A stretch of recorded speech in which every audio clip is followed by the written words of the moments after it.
Mi nuera me llamó cerda vieja en la boda. Pero su papá me vio y se quedó helado. ¿Es ella? Bienvenidos a tu canal Abuelas con Historia. Hoy les traigo una historia que los dejará sin aliento, titulada, Mi nuera me llamó cerda vieja en la boda, pero su papá me vio y se quedó helado. ¿Es ella? Les pido que se suscriban y le den like al video para que podamos seguir trayendo estas increíbles narraciones que nos demuestran que las abuelas tenemos un pasado lleno de secretos. La luz dorada del atardecer en el Valle de Guadalupe se derramaba sobre las hileras de vides, tiñendo las uvas de un púrpura profundo y llenando el aire con un aroma denso a tierra fértil y a vino a punto de nacer. Yo me encontraba de pie, en medio del bullicio de la boda de mi único hijo, enfundada en un vestido azul marino de corte sencillo, una pieza sobria que contrastaba visiblemente con los trajes de diseñador y las ostentosas galas que me rodeaban. En mi mano, la delicada copa de champaña, cuyo cristal sentía peligrosamente frágil, comenzó a temblar levemente. No fue por el fresco del atardecer, sino por el sonido de la risa de Valentina, la flamante esposa de mi hijo. Su risa era un sonido cristalino, agudo y tan cortante como el de un espejo al hacerse añicos. Luego, escuché el susurro, un veneno destilado solo para mis oídos. Esa es mi suegra, una cerda vieja.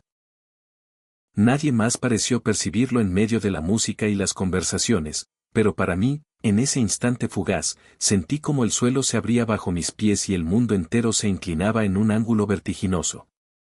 Logré esbozar una sonrisa, un gesto automático para ocultar la tormenta que se desataba en mi interior, tragando con dificultad el sabor amargo y salado que me subía por la garganta. No eran lágrimas, era el regusto de 2 décadas enteras viviendo oculta detrás de una elaborada máscara. El momento culminante llegó cuando ella, con una dulzura fingida, me tomó del brazo y me condujo frente a sus padres para la presentación formal. Con la cortesía que la situación exigía, incliné la cabeza, pero el padre de Valentina, un empresario imponente de cabello plateado y traje a la medida, me observó con una expresión que trascendía la sorpresa. Me miró como si estuviera viendo a un fantasma resucitado. Su mano, que sostenía una copa de vino tinto, se detuvo en el aire, y el líquido carmesí se derramó en una mancha violenta sobre el inmaculado vestido de su hija.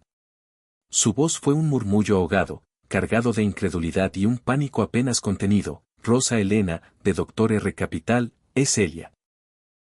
De repente, todas las risas se extinguieron, la música pareció desvanecerse en el aire y, bajo la luz del atardecer que teñía el cielo de un rojo sangre, comprendí que el secreto que había guardado con tanto celo durante 2 décadas acababa de estallar en 1000 pedazos en el lugar más inesperado, la boda de mi propio hijo. El golpeteo en la puerta de mi apartamento sonó con una precisión matemática, exactamente a las 7 de la mañana. Eran 3 toques suaves, rítmicos, pero su cadencia me bastó para saber de inmediato quién era. Diego. Mi hijo jamás venía a casa a esa hora tan temprana, y mucho menos después de una celebración nupcial que se había prolongado hasta casi el amanecer. Dejé con cuidado la taza de café humeante sobre la pequeña mesa de la cocina y me ajusté el chal de lana sobre los hombros, un gesto para armarme de valor.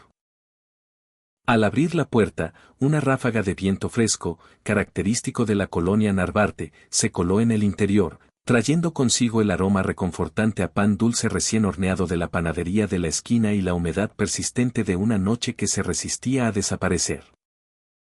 Diego estaba ahí, de pie en el umbral, con la camisa blanca completamente arrugada, la corbata de seda metida descuidadamente en el bolsillo de su pantalón y unas ojeras profundas que marcaban su rostro con la evidencia de una noche en vela.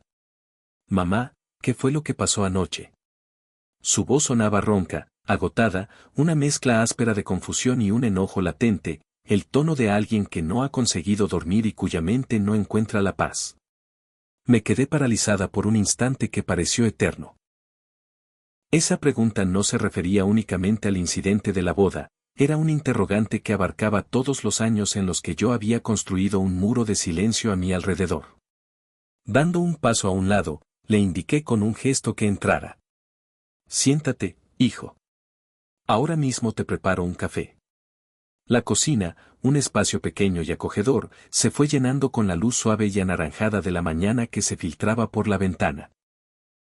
El silbido del agua hirviendo en la estufa y el aroma dulce a canela y piloncillo que emanaba del café de olla que comenzaba a preparar, lograron aliviar mínimamente la palpable tensión que flotaba en el ambiente.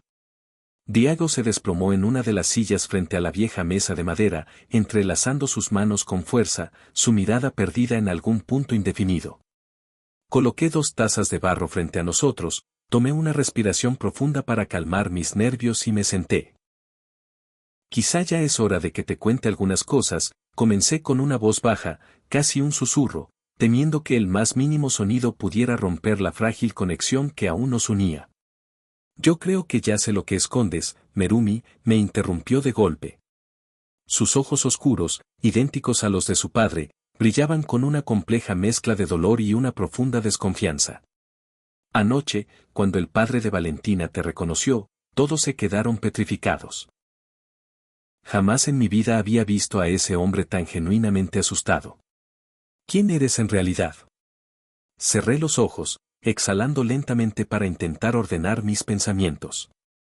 El sonido de mi cuchara de metal al remover el azúcar en el café pareció retumbar en el silencio como el golpe de un tambor ceremonial. Sigo siendo tu madre, Diego, eso nunca cambiará. Pero hay partes enteras de mi vida que tuve que ocultar para protegerte. Él levantó la mirada, frunciendo el ceño con incredulidad. ¿Protegerme de qué? ¿De la verdad? ¿De saber que no eres la mujer sencilla y común que siempre pretendiste ser? Esa pregunta me dolió más que cualquier insulto que Valentina pudiera haberme lanzado. Dirigí mi vista hacia la ventana, donde los primeros rayos de sol comenzaban a pintar la pared de enfrente con cálidos tonos dorados. Cuando tu padre vivía, empecé a relatar, desarrolló una nueva y revolucionaria tecnología de baterías. La vendimos y obtuvimos una suma de dinero considerable, mucho más grande de lo que podrías imaginar. Pero tomamos la decisión de no decírselo a nadie. Invertimos todo en silencio, con discreción. Guardé ese secreto para que pudieras crecer como un hombre que conoce el verdadero valor del trabajo y el esfuerzo, sin que la inmensa sombra del dinero te corrompiera o te desviara del camino. Diego se recostó bruscamente en el respaldo de la silla y dejó escapar una risa amarga, un sonido carente de alegría. Y mientras yo me mataba trabajando 10 horas al día, contando cada maldito peso para poder pagar la renta de mi departamento, tú tenías el poder de comprar el edificio entero sin necesidad de firmar un solo papel, ¿no es así? Guardé silencio. Qué extraño y doloroso es el destino. Hay momentos en la vida en que una madre no tiene más opción que soportar la ira justificada de su hijo como una penitencia que sabe que ha merecido. No quería que perdieras la fe en el esfuerzo personal. Tu padre siempre decía, déjalo caminar por sí mismo. Tiene que sentir en su propia piel cómo sopla el viento de la vida. Yo solo me limité a seguir sus palabras al pie de la letra. Diego me observó durante un largo rato, un silencio cargado de emociones no dichas.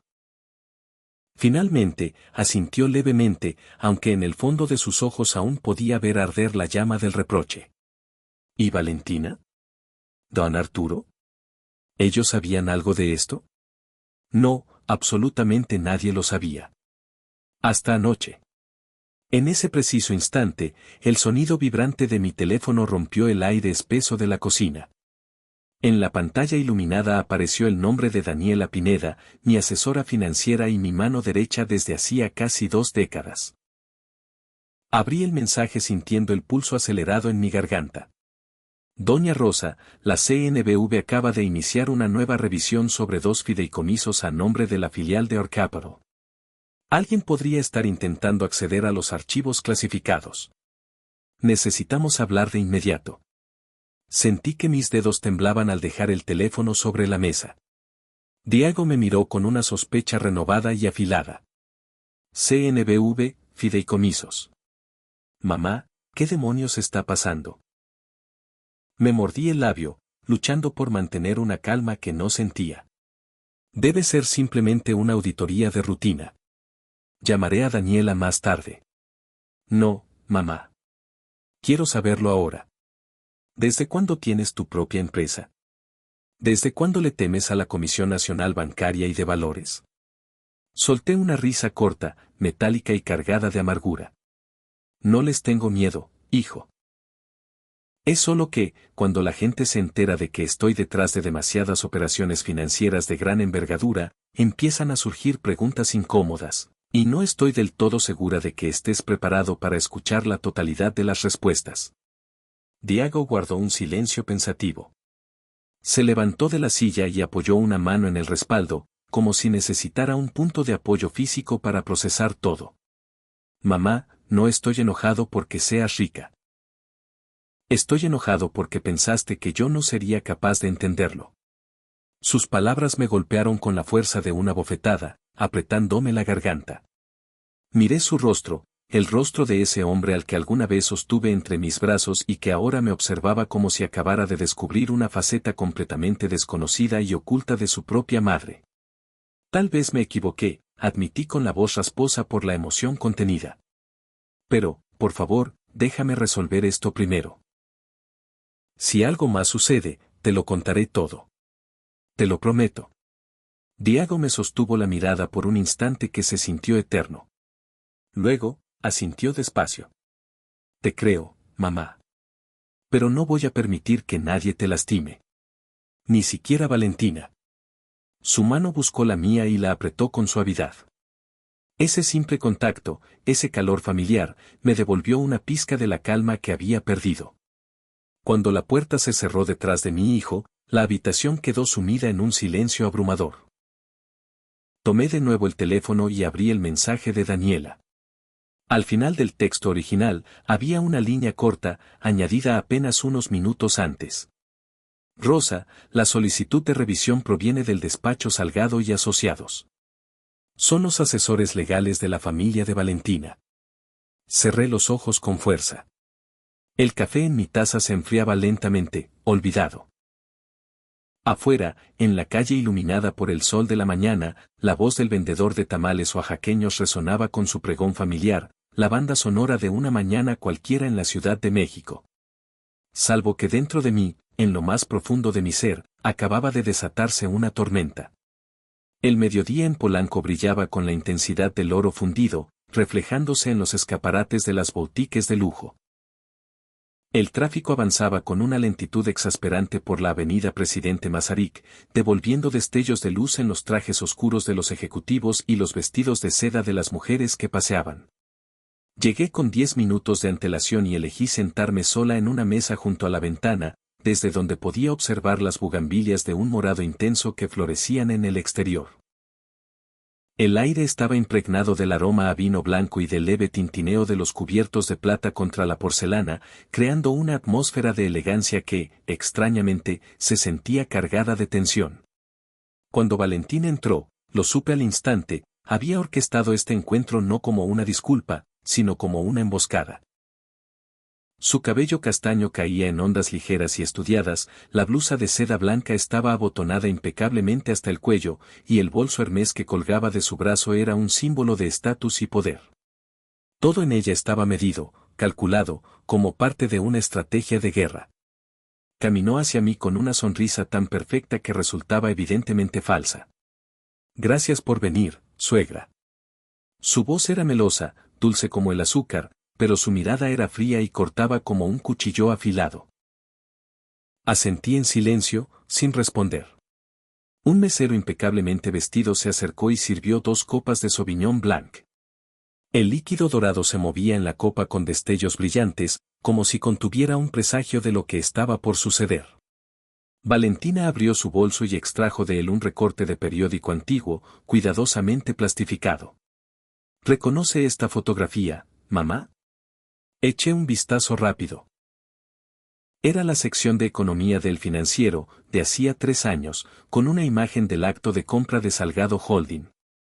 En una de las esquinas de la fotografía, borrosa pero inconfundible, estaba yo. Llevaba un traje sastre azul marino, la cabeza ligeramente inclinada y una mano apoyada sobre una carpeta de documentos. Un instante después, escuché el leve golpe del vino en mi copa, que había temblado sin que me diera cuenta. Se parece mucho a usted, ¿verdad? Dijo ella, recostándose en su silla con una sonrisa que brillaba con la satisfacción de quien ha encontrado la primera grieta en una superficie impecable. Manteniendo la calma, respondí con voz neutra, a la prensa le encanta exagerar. Las fotografías viejas, los ángulos, la calidad de la luz, muchas cosas pueden engañar a la vista. Valentina torció los labios en una sonrisa apenas perceptible, la sonrisa de quien sabe que tiene el control de la situación. Qué curioso, porque mi padre dice que conoció a esa mujer. Y recuerdo sus palabras con perfecta claridad, casi no habló en toda la reunión. Dejó que el abogado principal negociara, pero sus ojos parecían leer cada número y cada cláusula en mi cabeza. No respondí. A veces, el silencio puede revelar mucho más que cualquier excusa o justificación. Valentina hizo girar el recorte de periódico entre sus dedos delgados. Su voz bajó de tono, pero se volvió aún más incisiva. Yo estudié finanzas en el ITAM, ¿lo sabía, suegra? Entiendo perfectamente cómo funcionan los fondos de inversión, los fideicomisos opacos, las empresas fachada. Y en un país como México, asuntos como la ocultación del beneficiario final pueden causar problemas muy serios con las autoridades. Hizo una pausa dramática, sirviéndose más vino. Pasó el dedo por el borde de su copa, midiendo cada palabra como si fueran piezas en un tablero de ajedrez, una mezcla letal de amenaza y negociación. No quiero pensar mal, por supuesto, pero si alguien en la CNBV llegara a leer este expediente, seguramente sentiría una enorme curiosidad, ¿no cree? Sonreí, haciendo girar lentamente mi propia copa sobre la superficie de mármol de la mesa. Valentina, si tienes algo que decirme, te sugiero que lo digas directamente, sin rodeos. Ella colocó el periódico frente a mí, sobre la mesa, y entrelazó los dedos como alguien que se dispone a cerrar un trato de negocios. No quiero una guerra, suegra. Simplemente pienso que hay ciertas cosas que deben compartirse. Nuestra familia, y subrayó esa palabra con un énfasis especial, merece saber qué es lo que está ocultando. Y si mi padre, o la prensa, o peor aún, la CNBV, se enteran antes que nosotros, no sería nada bueno para nadie. Una brisa suave se coló por la ventana abierta y un pétalo de bugambilia cayó dentro de mi copa. Incliné el vaso, observando cómo el pétalo morado flotaba sobre el vino dorado. Hermoso, pero con espinas, musité. Me estás extorsionando, Valentina. Esa palabra suena tan fea, respondió ella. Yo solo propongo un poco de transparencia. Podríamos colaborar. Usted tiene el capital y la experiencia. Yo tengo el conocimiento financiero actual y los contactos adecuados. Las dos saldríamos ganando. El silencio se alargó entre nosotras. La miré y ya no vi a la esposa de mi hijo, sino a una negociadora joven y ambiciosa, probando su fuerza, sin saber que estaba jugando en un tablero que yo misma había diseñado y construido mucho antes de que ella siquiera naciera. Dejé la copa en la mesa, manteniendo mi voz serena y firme. Si realmente estudiaste administración de empresas, sabrás que toda operación financiera importante debe ser auditada, tiene que ser completamente legal y debe contar con una documentación clara y precisa. La CNBV lo sabe mejor que nadie. Valentina inclinó la cabeza, sus ojos brillando con desafío. Cierto. Pero no todos los involucrados quieren que esos documentos sean revisados con tanto detalle, especialmente cuando su propio nombre no figura en la lista oficial de accionistas. Esta vez, no oculté mi sonrisa. Eres más lista de lo que pensaba. Y usted es mucho más hábil de lo que yo imaginaba, respondió ella, alzando su copa para chocarla con la mía.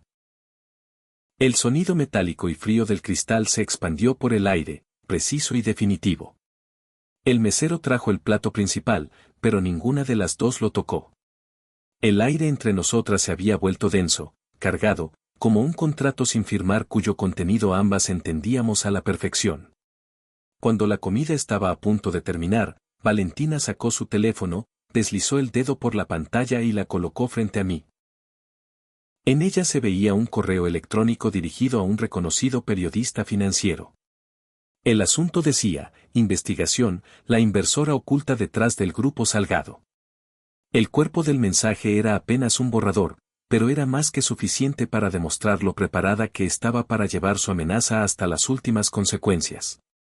Aún no lo he enviado, dijo con una voz extrañamente suave. Todavía tengo la esperanza de que podamos resolver esto como familia. La miré directamente a los ojos, sintiendo una calma extraña y gélida apoderarse de mí. No lo entiendes, Valentina. Estás intentando entrar en una partida cuyo mapa nunca has visto. Entonces, solo dígame cuál es el camino correcto, replicó ella.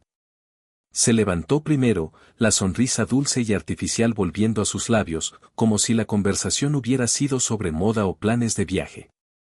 Gracias por el almuerzo, suegra. Esperaré su llamada. Ah, y espero que no sea la CNBV quien llame primero. Cuando la puerta de vidrio se cerró tras ella, noté que mis manos temblaban ligeramente. El viejo recorte de periódico seguía sobre la mesa, con la tinta corrida por una mancha de vino. Afuera, el sol de Polanco caía con una dureza implacable. Tomé mi teléfono y le escribí a Daniela una línea breve y concisa: prepara todo. Ya empezaron. Dejé el dedo un momento sobre la pantalla, como si presionar una tecla de más pudiera hacer que todo se viniera abajo.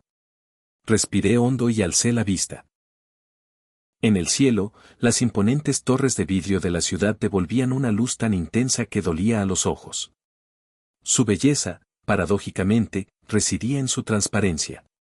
Y de pronto, entendí que había llegado la hora de ser transparente, pero a mi manera, antes de que otros me forzaran a hacerlo en sus propios términos.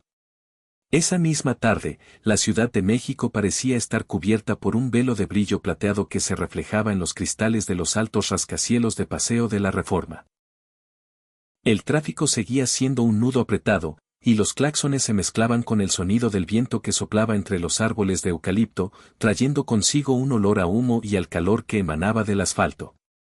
Subí en el elevador hasta el piso 23, observando mi rostro reflejado en el espejo esmerilado de la cabina.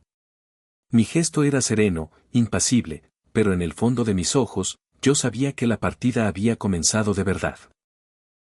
La puerta de la oficina de Arcáparo se abrió, y el olor a papel nuevo y a café recién tostado llenó el espacio. Daniela Pineda me esperaba de pie junto a la gran mesa de cristal, rodeada de múltiples pantallas que mostraban gráficas financieras en tiempo real, mapas de activos y docenas de gruesos expedientes. Al verme, no hubo saludos ni formalidades. Extendió la mano hacia un enorme muro cubierto de notas adhesivas, fotografías e hilos de colores. Por favor, mire. Este es el cuadro financiero real de la familia Salgado. Me acerqué. En el mapa conceptual, una red de flechas rojas unía sus bienes con sus pasivos. La residencia en Las Lomas estaba hipotecada al 80% de su valor. Los 3 automóviles de lujo habían sido comprados a plazos mediante un sistema de leasing. Los límites de sus tarjetas de crédito personales estaban al tope. 2 empresas pequeñas que figuraban a su nombre reportaban ingresos prácticamente en cero. Daniela señaló una nota en la esquina superior derecha del tablero. Y esto es lo más interesante de todo. La única fuente de dinero constante y significativa de don Arturo es un contrato de consultoría en energía, pagado por Enernova, que es una de las filiales de usted. Esbocé una sonrisa que no llegó a mis ojos. O sea, que viven de mi dinero. No solo viven, doña Rosa. Se aferran a él como si fuera su último salvavidas. Guardé silencio frente al mapa. Las líneas cruzadas parecían una telaraña intrincada, el retrato de una familia que se creía intocable, pero que estaba carcomida por dentro. Daniela continuó con su voz siempre pareja y profesional, pero noté una nueva chispa en su mirada, una que nunca antes le había visto. Eso no es todo. Debería ver esto. Puso ante mí una carpeta de color gris, atada con una cinta roja. La abrí. Dentro, encontré la copia de un contrato de capitulaciones matrimoniales con los nombres Diego Salgado y Valentina Herrera apenas visibles.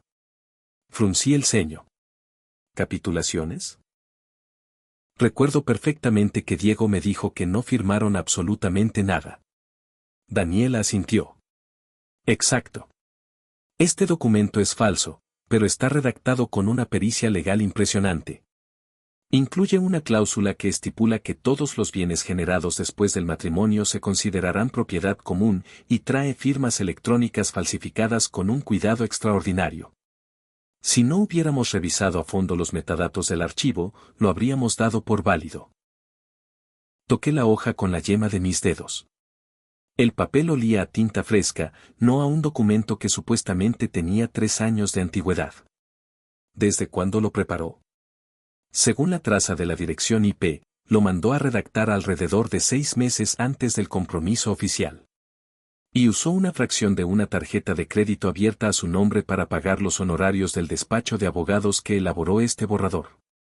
Un escalofrío me recorrió la espalda. Entonces, desde el principio. Valentina lo planeó todo. Daniela asintió, inclinándose para mostrarme una de las pantallas. En ella apareció una línea de tiempo. Pagos pequeños, dispersos, iniciados cuando ella y Diego apenas estaban saliendo juntos. Y aquí, dijo, abriendo otra carpeta digital, descubrimos varias transferencias a la agencia Nápoles, una empresa de detectives privados. La contrató para que la siguieran a usted durante 3 meses antes de la boda. Apreté los puños con fuerza debajo de la mesa, pero mantuve mi voz serena. ¿Hay fotografías?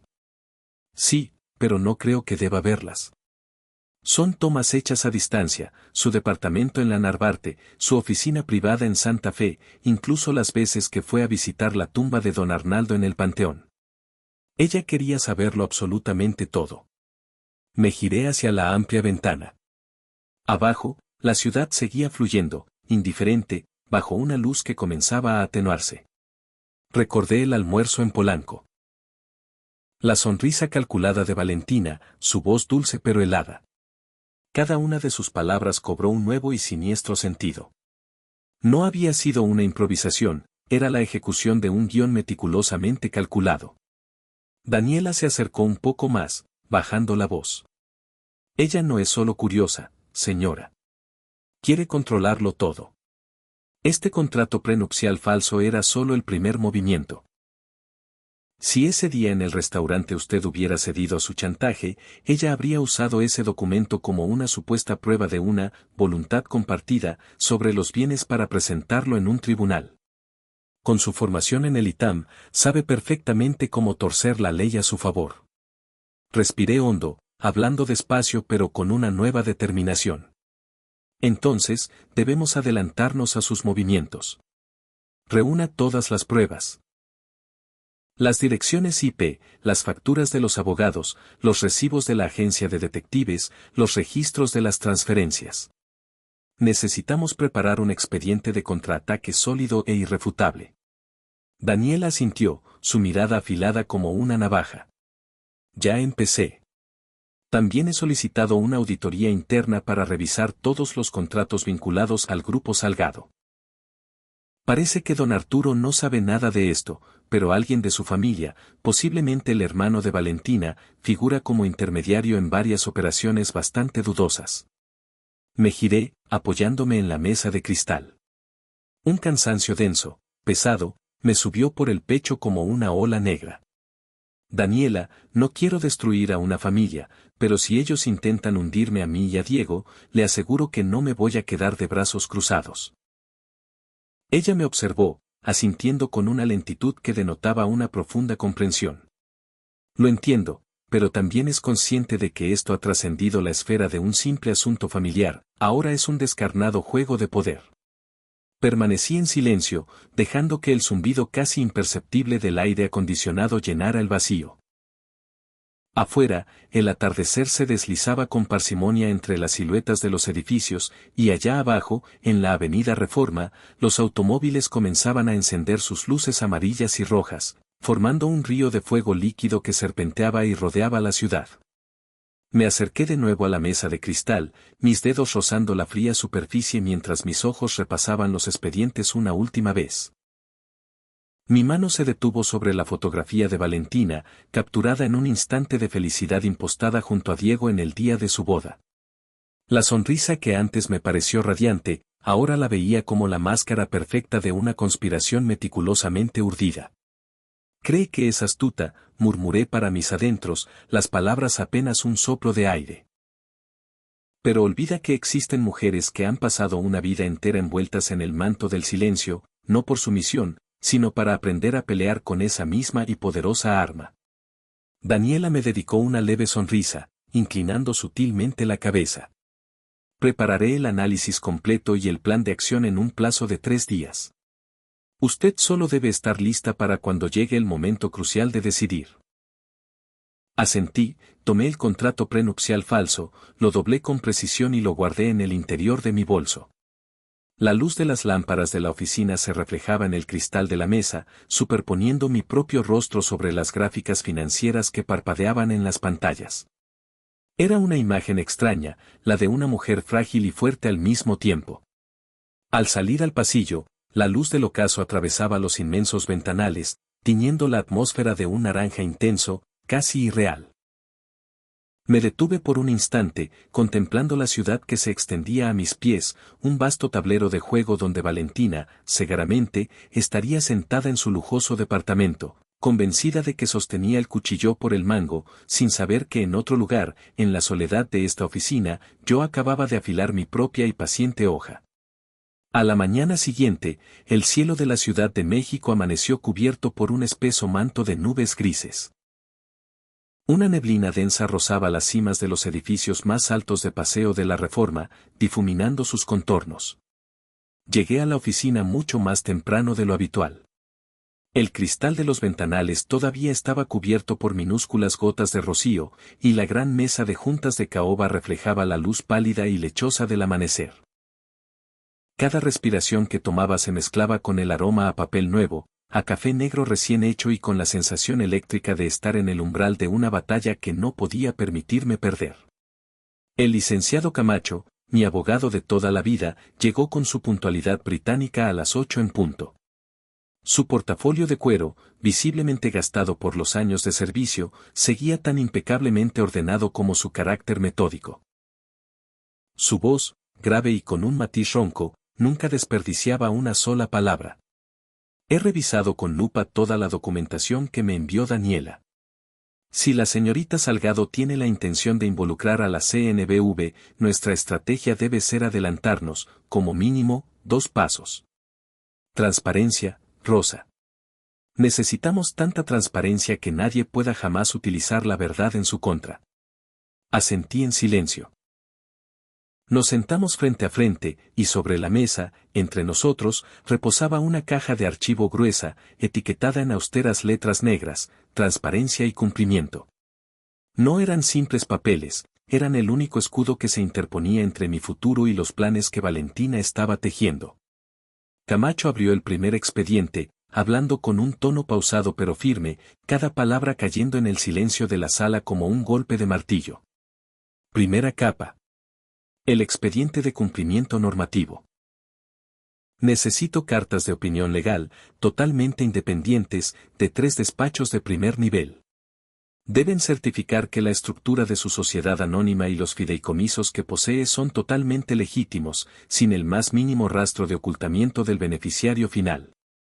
Entregaremos copias certificadas a la CNBV antes de que ellos siquiera piensen en pedirlas.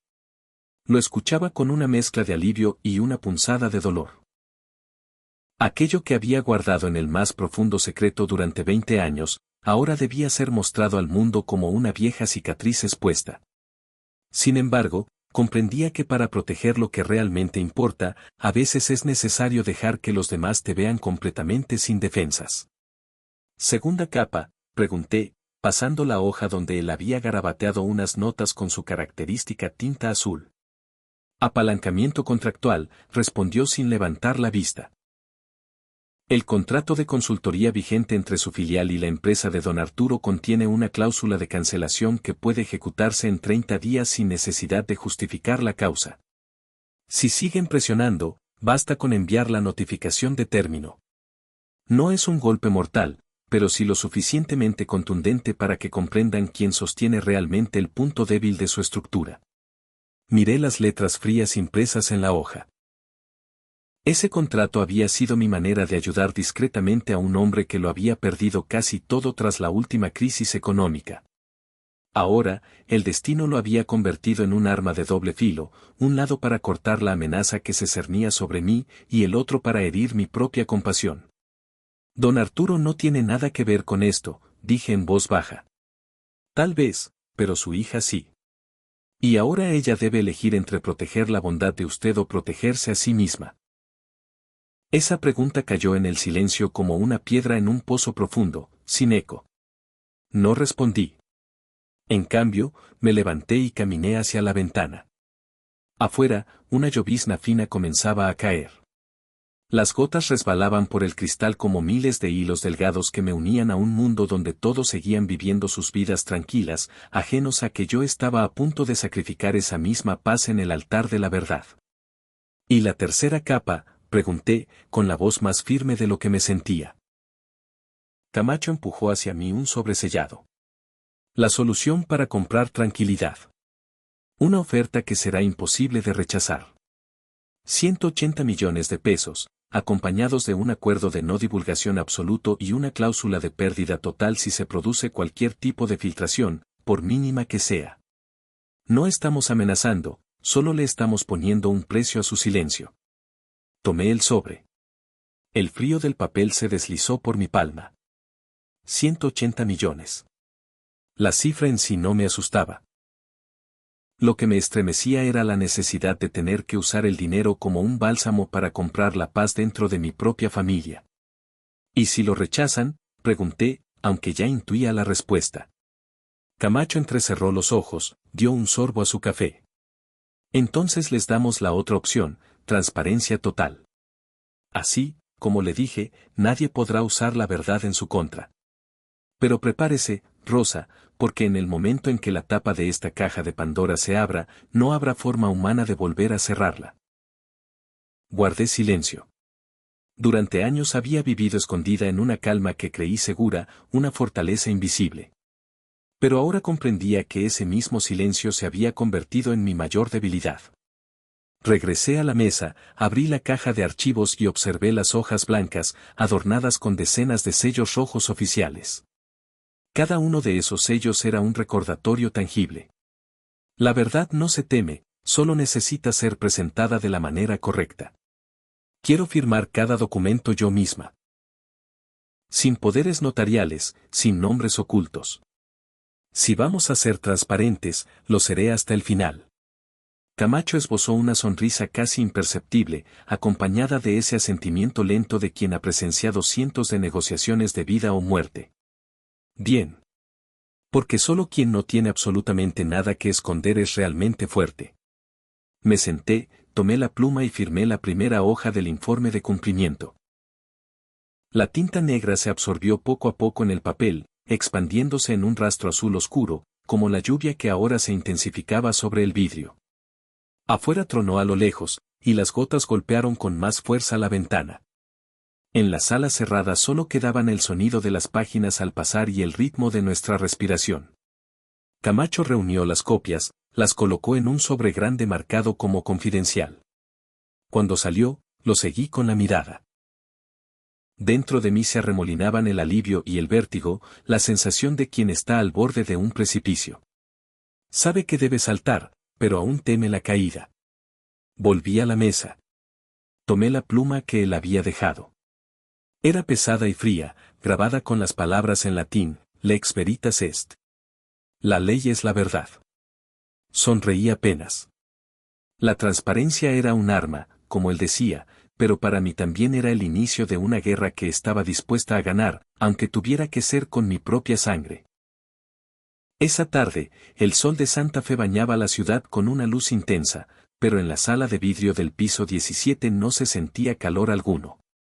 El aire tenía un olor metálico, mezclado con el zumbido del sistema de climatización, como si el espacio mismo intuyera que se aproximaba una confrontación. Frente a mí, Valentina se sentó junto a su abogado, el licenciado Ordóñez, con un aire de confianza que rozaba la arrogancia. Vestía un traje de color crema impecable, el cabello recogido en un moño perfecto, y sus ojos eran fríos y brillantes como dos cuchillas recién afiladas. Cuando entré acompañada de Camacho, me dedicó esa sonrisa perfecta de quien se cree ganador antes de que empiece la batalla. Gracias por venir, doña Rosa, dijo Valentina con una voz dulce, pero erizada de espinas. Creo que todos aquí queremos cerrar este asunto de la manera más profesional posible. Camacho colocó su viejo portafolio de cuero sobre la mesa y abrió el cierre con una parsimonia deliberada. Me senté. La luz que entraba por la ventana a mi espalda se reflejaba en la superficie pulida de la mesa, iluminando los gruesos expedientes que esperaban como cartas de póker boca abajo. Valentina tomó la palabra con el tono firme de quien se siente en absoluto control. Según la normativa de la CNBV, ocultar al verdadero propietario de una empresa puede considerarse una violación grave de divulgación obligatoria. Tengo material más que suficiente para demostrar que usted. Se detuvo un instante, mirándome directamente. Fue quien estuvo detrás de la compra de Salgado Holding, sin revelar su identidad real. Y no creo que haya sido un simple accidente. No respondí, solo incliné ligeramente la cabeza. Camacho guardó un silencio estratégico, hojeando unas páginas. El sonido del papel al pasar fue breve, pero contundente. ¿Tiene pruebas concretas de esa acusación?, preguntó él, con su voz de barítono. Valentina sonrió con suficiencia, sacó una hoja impresa de su bolso y la deslizó sobre la mesa. Fotografías, registros bancarios parciales y algunas fuentes internas. No diré quiénes son, por supuesto, pero si hiciera falta, la CNBV los encontrará sin problemas. La dejé hablar. Su voz se volvía cada vez más aguda, una extraña mezcla de seguridad y una excitación casi teatral. Mientras tanto, dentro de mí solo quedaba una sensación, una calma tan absoluta que podría dar miedo. Cuando ella se detuvo para beber un sorbo de agua, fue entonces cuando abrí, con una calma exasperante, mi propia caja de documentos. Dentro había una carpeta marcada como transparencia y cumplimiento, y otro expediente más delgado, envuelto en una carpeta de color gris ceniza. Empujé la carpeta grande hacia el centro de la mesa. Antes que nada, quiero que veas esto. Ordóñez alzó una ceja, intrigado. Valentina miró de reojo a Camacho y luego abrió la carpeta. Dentro estaban todos los certificados de cumplimiento, las cartas notariadas de 3 despachos legales independientes que confirmaban, sin lugar a dudas, que la estructura de mis empresas era completamente legítima. Junto a eso, una copia del acuse de recibo de la CNBV, fechado el día anterior. Llegaste tarde, dije con una voz serena. Hice público todo antes de que siquiera intentaras amenazarme. La sala quedó en un silencio denso durante unos segundos. Valentina esbozó una sonrisa forzada, pero noté que sus manos temblaban ligeramente al dejar el expediente sobre la mesa. Camacho intervino con su tono grave y pausado. Y esto, dijo sacando otro juego de hojas de su portafolio, es el reporte financiero que obtuvimos. La familia Salgado tiene deudas por más de 30 millones de pesos. Tienen 3 contratos de leasing de sus autos ya vencidos y la residencia en Las Lomas sigue bajo una fuerte hipoteca. No creo que quiera que esto se haga público, ¿verdad? El rostro de Valentina perdió su color.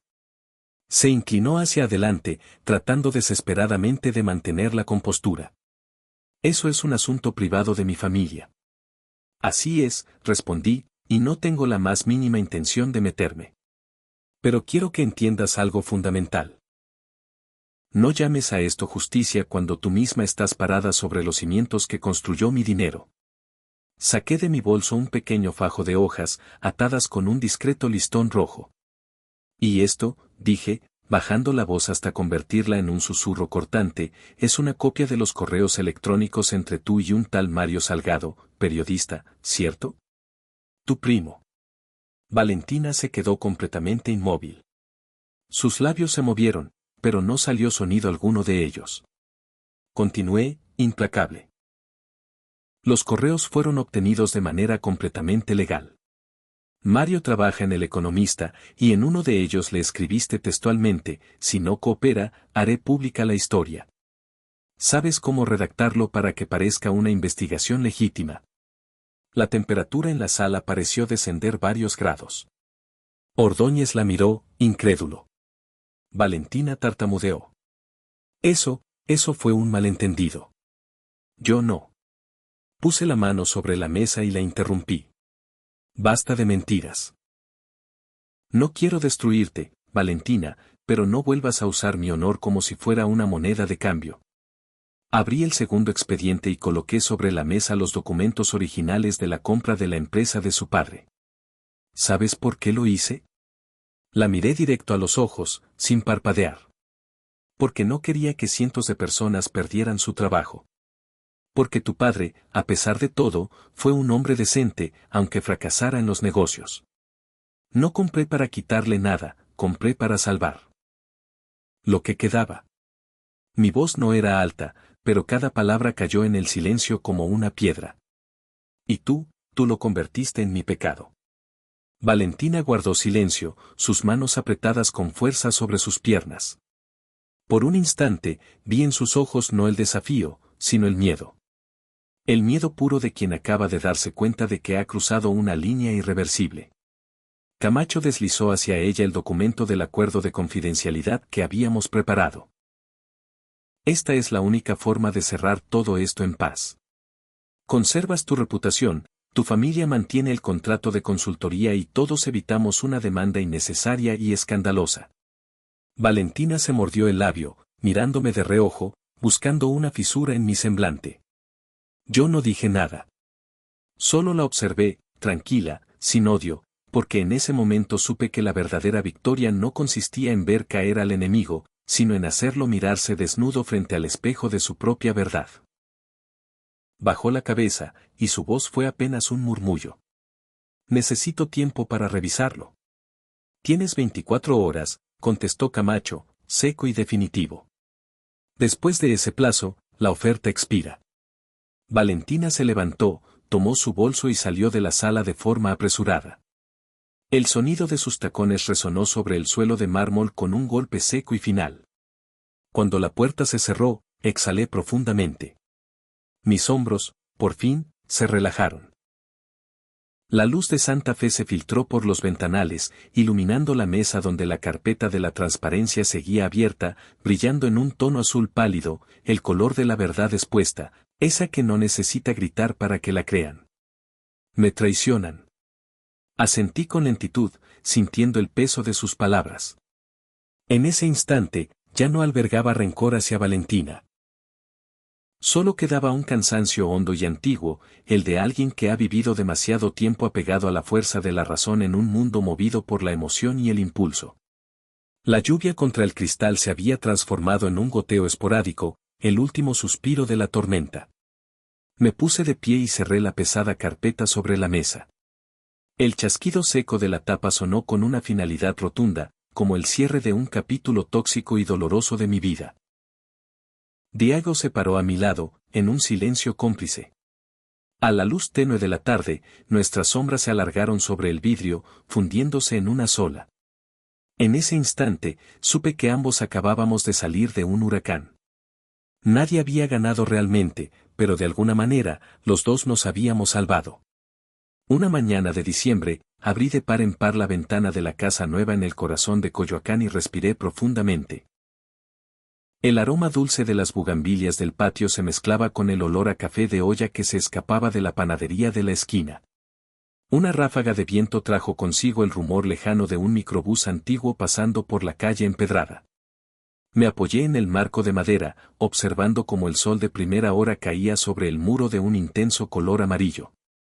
Por primera vez en décadas, vivía simplemente como yo misma, sin un papel que representar, sin una máscara que sostener. La casa no era grande, pero cada uno de sus rincones poseía la quietud que mi alma tanto necesitaba. Ya no sonaban teléfonos a todas horas del día, ya no había juntas interminables en salas de vidrio donde todas las miradas intentaban adivinar qué era lo que yo ocultaba.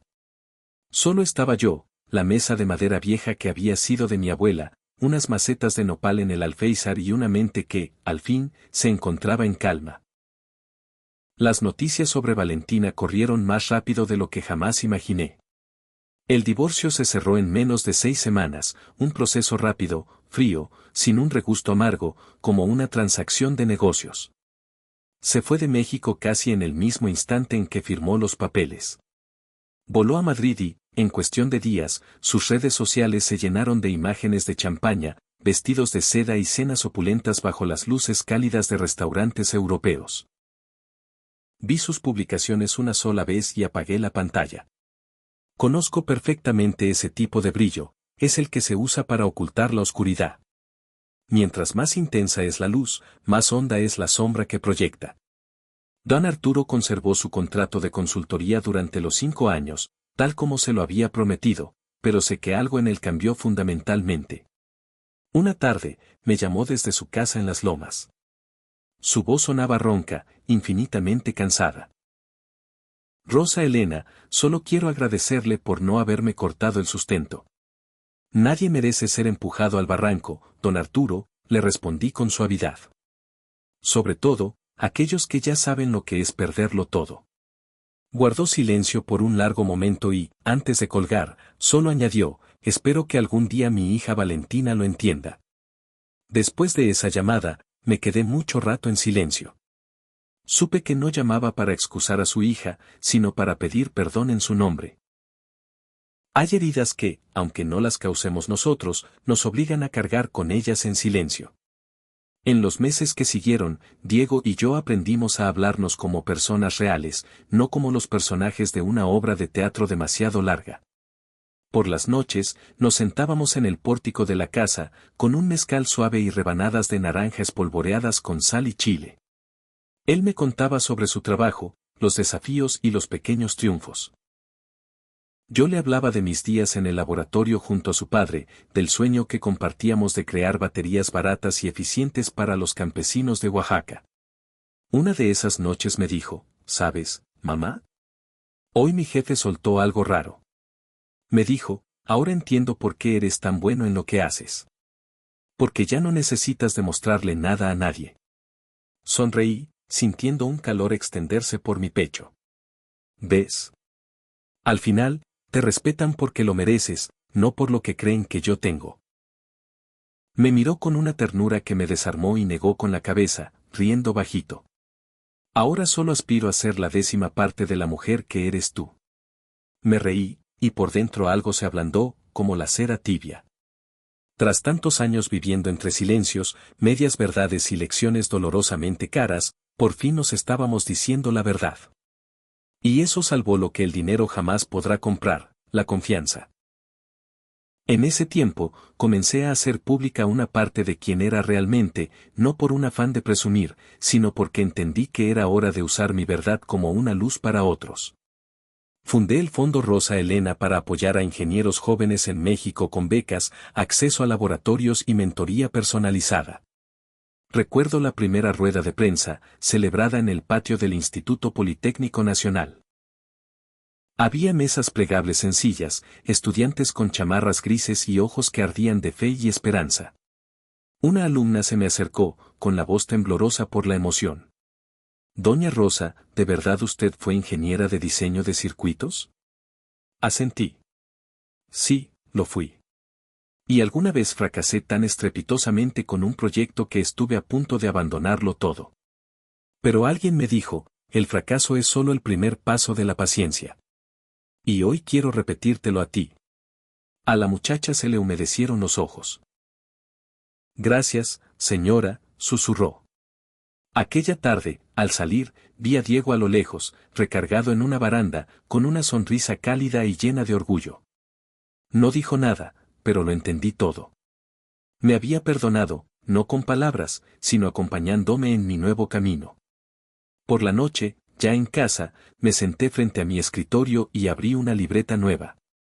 En la primera página, escribí, la verdad también puede sanar. A veces me preguntan si temo ser examinada y juzgada ahora que he salido a la luz. Siempre contesto lo mismo, después de vivir media vida en la sombra, la luz ya no me asusta. Desde mi ventana, a veces veo a Diego salir de su oficina cada tarde. Sigue conduciendo su coche viejo, con la camisa arremangada y ese paso tranquilo de quien ya no tiene nada que demostrar. Sé que el camino por delante es largo, pero hemos empezado un capítulo nuevo, uno donde todo, hasta las heridas más profundas, tiene su verdadero nombre. Y en ese amanecer, entre el repique de las campanas de la iglesia y el olor a café recién hecho en las calles de Coyoacán, por fin lo entendí: la paz no llega al esconder el pasado, sino al mirarlo de frente y seguir adelante, leves, sin rencor. Ese domingo, el cielo de Coyoacán estaba de un azul extrañamente claro. El sol se derramaba sobre la plaza, filtrándose entre las ramas de los árboles viejos, pintando de un dorado intenso el muro de la iglesia de San Juan Bautista. Las campanas sonaron con una resonancia grave y tibia, como si con su tañido alargaran el tiempo para que todos caminaran más despacio, hablaran más bajito y respiraran más hondo. Cargué a María Sofía en mis brazos, mi primera nieta.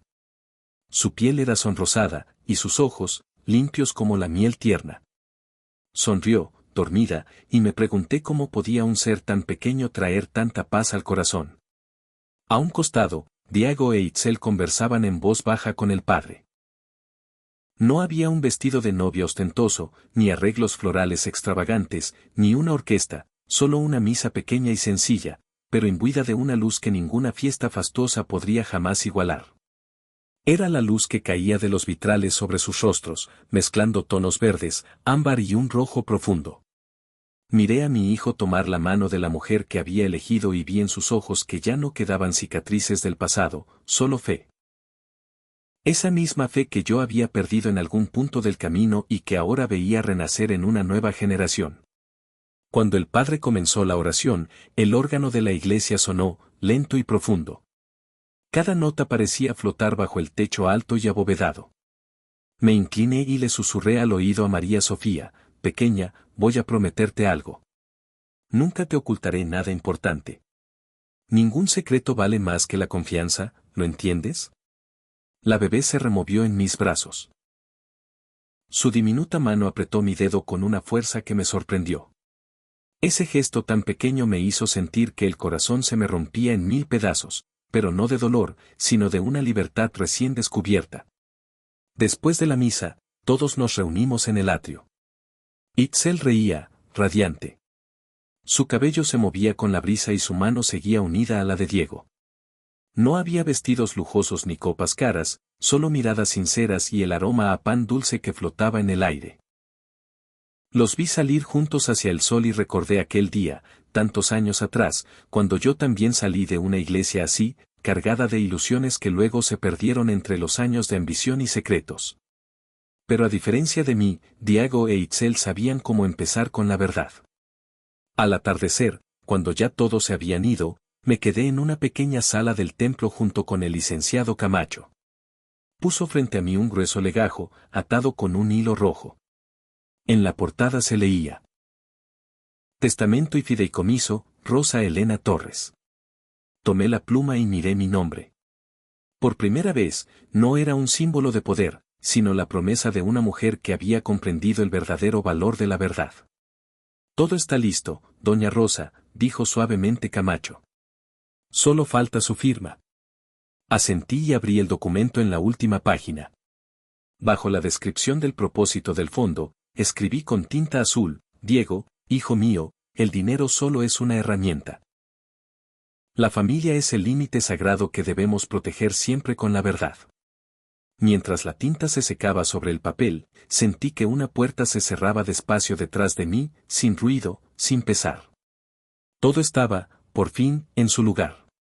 El poder volvía a su sentido correcto: servir, no dominar. Y la familia, por encima de todo. Camacho guardó los documentos y comentó: ¿sabe? Pocos eligen cerrar sus asuntos así, sin espectáculo, sin huir. Sonreí. El final no necesita ruido, licenciado. Solo honestidad.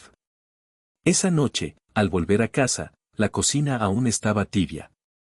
Itzel preparaba atole. Diego colocaba un florero con una rama de bugambilia sobre la mesa. La casa pequeña se llenaba de risas, del murmullo del agua hirviendo y del tintineo de una cuchara contra un vaso. Me quedé en el umbral, mirando cómo la luz amarilla de la cocina se derramaba sobre las paredes de cal gastada. María Sofía dormía en su cuna. Se movió un poco, abriendo los ojos para mirar la lámpara del techo. Me senté a su lado, tomé su manita diminuta y sentí algo extraño, algo nuevo. Por primera vez en mi vida, no necesitaba ocultarle nada a nadie. Afuera, el viento nocturno pasaba entre los árboles, trayendo el eco lejano de las campanas de la iglesia. Escuché la voz suave de Itzel desde la cocina: Diego, creo que nuestra niña será fuerte, como tu madre. Él no respondió de inmediato.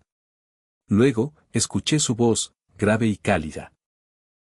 Será fuerte y también compasiva, porque mi madre me enseñó que solo la verdad es capaz de alimentar la bondad.